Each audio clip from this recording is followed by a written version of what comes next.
Ayan guys, magluluto tayo po ng binagoongan na pork. Ayan. Piprituhin ko muna ito.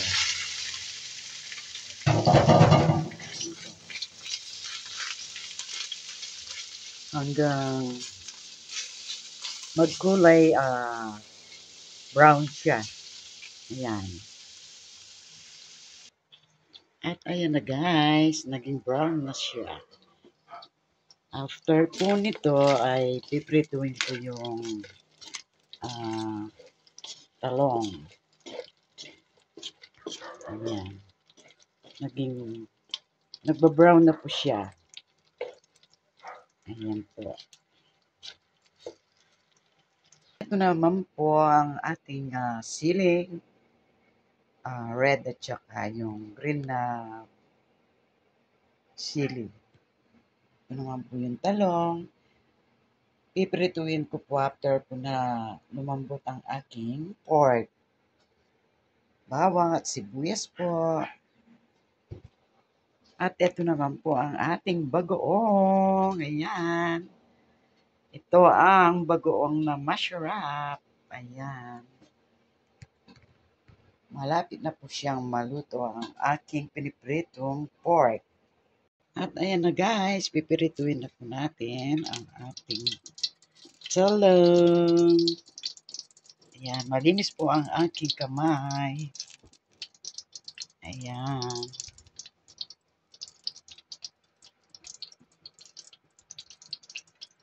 Ay, napakasarap na ulam na ito. Simpleng ulam, pero masarap.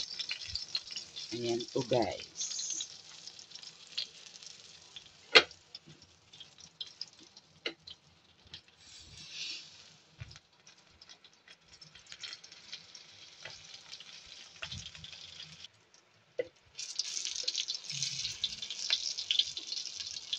Ayan guys, malapit na pong maluto ang ating gulay na talong.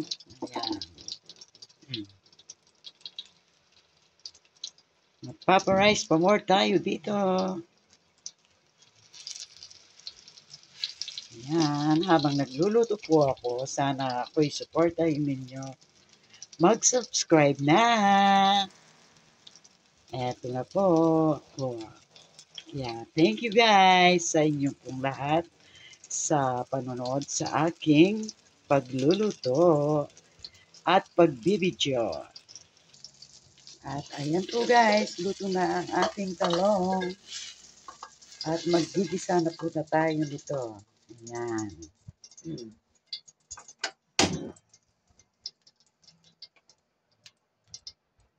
At eto na po. Kasi inuuna po ang bawang. Ayan. Bali, dito ko na rin po ginisa sa aking pinaglutuan na pork at saka talong. Ayan. Lagay na natin yung maraming sibuyas, maraming bawang, maraming sibuyas. Ayan.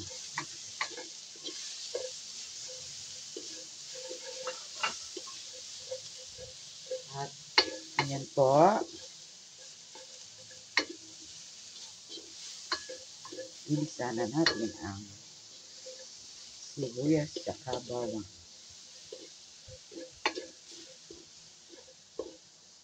At kanya-kanya naman pong style ang pagluluto natin. Kung saan tayo komportable na kung anong ingredients ang ilalagay natin, ay pwede naman po. At ito po, ilalagay ko na rin ang bagoong na masarap. Kaya binagoong nga eh. Ayan.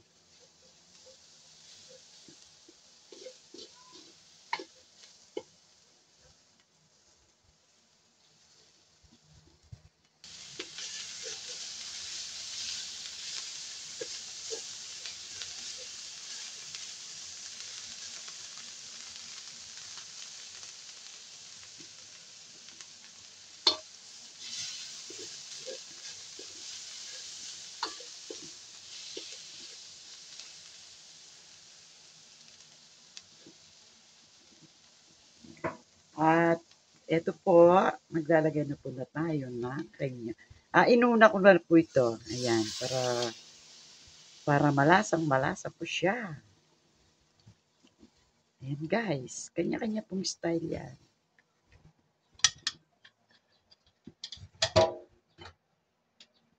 At ilalagay ko na rin po itong pork para lalong masarap. Ayan po.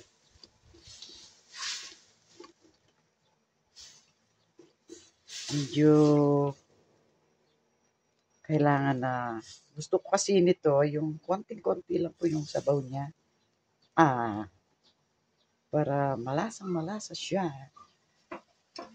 At tatakpan muna natin guys. Para sumipsip yung kanyang lasa. At ayan na guys, konti na lang po ang kanyang sabaw-sabaw. Ilalagay na natin ang green na sili. At maglalagay rin po ako ng siling red. Nasa inyo naman po kung ano ang mga ilalagay natin. Hindi ko na po inalis yung tangkay ng siling red. Kasi para pag kinuha ko siya, nandyan pa rin yung tangkay. Ayan po guys, masarap na siya. Ayan. Napakasarap nito.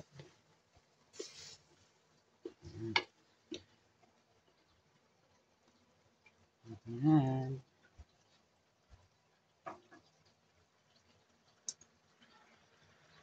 At ayan guys, papakita ko sa inyo.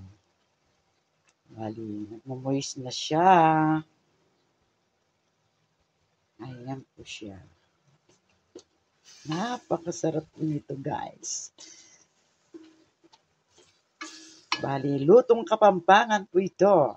Ayan.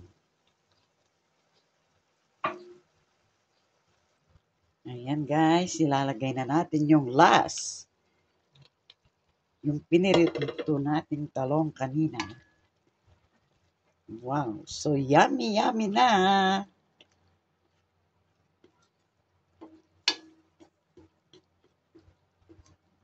Ayan po, yummy na siya talaga.